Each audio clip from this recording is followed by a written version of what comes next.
ಎಲ್ಲರಿಗೂ ಬೆಳಗಿನ ಶುಭೋದಯಗಳು. 3ನೇ ದಿನದ ಪಿಎಂ ಶ್ರೀ ಶಾಲಾ ಶಿಕ್ಷಕರ ತರಬೇತಿಗೆ ಸ್ವಾಗತ ಸುಸ್ವಾಗತ. 2ನೇ ದಿನದ ವರದಿ ಪ್ರಸ್ತುತಪಡಿಸುತ್ತಿರುವವರು ತಂಡ 4. ಎಂದಿನಂತೆ ತರಬೇತಿಯು ವರನಂದಮ್ಮ ಮೇಡಂರವರಿಂದ ದೇವರ ಪ್ರಾರ್ಥನೆಯೊಂದಿಗೆ ಪ್ರಾರಂಭವಾಯಿತು.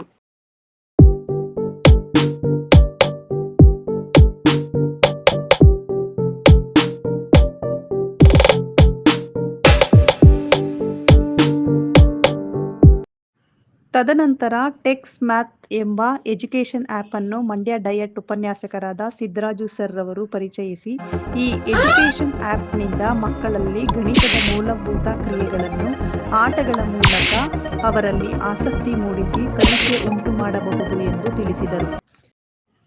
ನಂತರ 4ನೇ ತಂಡದವರಾದ ಜಗನ್ನಾಥ್ CS ರವರು ಅವರ ಶಾಲೆಯಲ್ಲಿ ನಾವೀನ್ಯತವಾಗಿ ಅಳವಡಿಸಿಕೊಂಡಿರುವ ಫೇಸ್ ಬಯೋಮೆಟ್ರಿಕ್ ವ್ಯವಸ್ಥೆ ಬಗ್ಗೆ ಮತ್ತು ಅದರಿಂದ ಶಾಲೆಯ ಮಕ್ಕಳಲ್ಲಿ ಸಮಯ ಪಾಲನೆಯ ಅರಿವು ಹಾಗೂ ತರಗತಿ ಪ್ರಕ್ರಿಯೆಗಳಲ್ಲಿ ಬಳಸುವ TLMಗಳ ತಯಾರಿಕೆ ಮತ್ತು ಪ್ರದರ್ಶನಗಳ ಬಗ್ಗೆ ವಿಡಿಯೋ ಮುಖಾಂತರ ತಿಳಿಸಿದರು. ನಂತರ 5ನೇ ತಂಡದವರಿಂದ ಮೊದಲನೇ ದಿನದ ವರದಿ ಮಂಡಿಸಲಾಯಿತು. ಮಂಡ್ಯ ಡಯಟ್ನ ಉಪನ್ಯಾಸಕರಾದ ಸಿದ್ದರಾಜು ಸರ್ ರವರು 2ನೇ ದಿನದ ತರಬೇತಿಗೆ ಅಧಿಕೃತವಾಗಿ ಚಾಲನೆ ನೀಡಿದರು. 2ನೇ ದಿನದ ಮೊದಲನೆಯ ಅವಧಿಯಲ್ಲಿ ಶ್ರೀರಂಗಪಟ್ಟಣದ ಕ್ಷೇತ್ರ ಸಮನ್ವಯಾಧಿಕಾರಿಗಳಾದಂತಹ ಡಾ. ಪ್ರಭಾ ಮೇಡಂರವರು ಬೆಳಗ್ಗೆ 10 ಗಂಟೆಗೆ ಪ್ರಾರಂಭಿಸಿದರು. ಮೊದಲ ಅವಧಿಯ ಪ್ರಾರಂಭದಲ್ಲಿ ಶಾಲಾ ಸುರಕ್ಷತೆಯ ಬಗ್ಗೆ ಹಲವಾರು ನಿದರ್ಶನಗಳನ್ನು ನೀಡಿ ಸವಿವರವಾಗಿ ವಿವರಿಸಿದರು.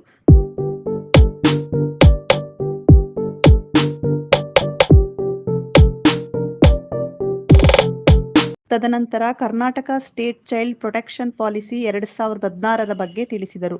ಶಾಲೆಗಳಲ್ಲಿ ಮಗುವಿನ ಕೃತಿ ಸಂಪುಟದ ಮಹತ್ವದ ಬಗ್ಗೆ ತಿಳಿಸಿದರು ಹಾಗೂ ಶಾಲಾವಧಿ ಎಂದರೇನು, ಶಾಲಾವಧಿಯ ಕುರಿತು ಮುಖ್ಯ ಶಿಕ್ಷಕರು ಮತ್ತು ಶಿಕ್ಷಕರ ಪಾತ್ರದ ಬಗ್ಗೆ ಹಲವಾರು ನಿದರ್ಶನಗಳನ್ನು ನೀಡಿ ಅರ್ಥ ಮಾಡಿಸಿದರು.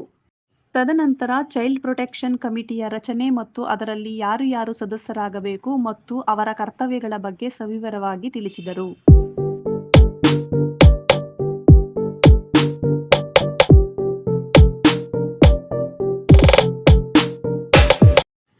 ವಿರಾಮದ ನಂತರ ತಾರುಣ್ಯಾವಸ್ಥೆಯಲ್ಲಿ ಮಗುವಿನ ವರ್ತನೆ, ಮಗುವಿನ ದೈಹಿಕ ಮತ್ತು ಮಾನಸಿಕ ಬೆಳವಣಿಗೆಯಿಂದ ಅವರ ದೇಹದಲ್ಲಿ ಆಗುವ ಬದಲಾವಣೆಗಳ ಬಗ್ಗೆ ಸ್ಪಷ್ಟವಾದ ಮಾಹಿತಿಯನ್ನು ಕೊಟ್ಟು ಅರಿವು ಮೂಡಿಸುವುದು ಶಿಕ್ಷಕರು ಮತ್ತು ಪೋಷಕರ ಕರ್ತವ್ಯ ಎಂದು ತಿಳಿಸಿದರು.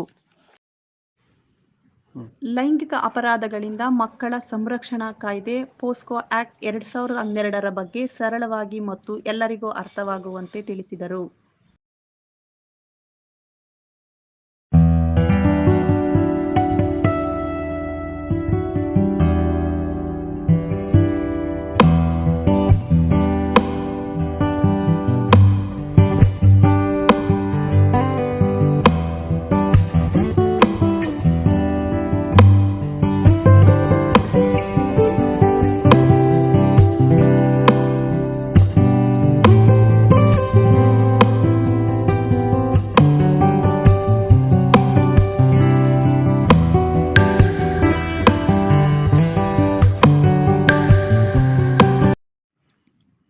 ಊಟದ ವಿರಾಮದ ನಂತರ ಮಂಡ್ಯ ದಕ್ಷಿಣ ವಲಯದ BRPಯವರಾದ ಭರತ್ ಆರಾಧ್ಯ ಸರ್ ರವರು ಆನ್ಲೈನ್ನಲ್ಲಿ ಮೀಟಿಂಗ್ ನಡೆಸಲು ಬಳಸಬಹುದಾದಂತಹ ಆ್ಯಪ್ಗಳಲ್ಲಿ ಒಂದಾದ ಗೂಗಲ್ ಮೀಟ್ ಅನ್ನು ಹೇಗೆ ಬಳಸುವುದು ಹಾಗೂ ಅದರ ಕಾರ್ಯನಿರ್ವಹಣೆಯ ಬಗ್ಗೆ ಸರಳವಾಗಿ ಎಲ್ಲರಿಗೂ ಅರ್ಥ ಮಾಡಿಸಿದರು.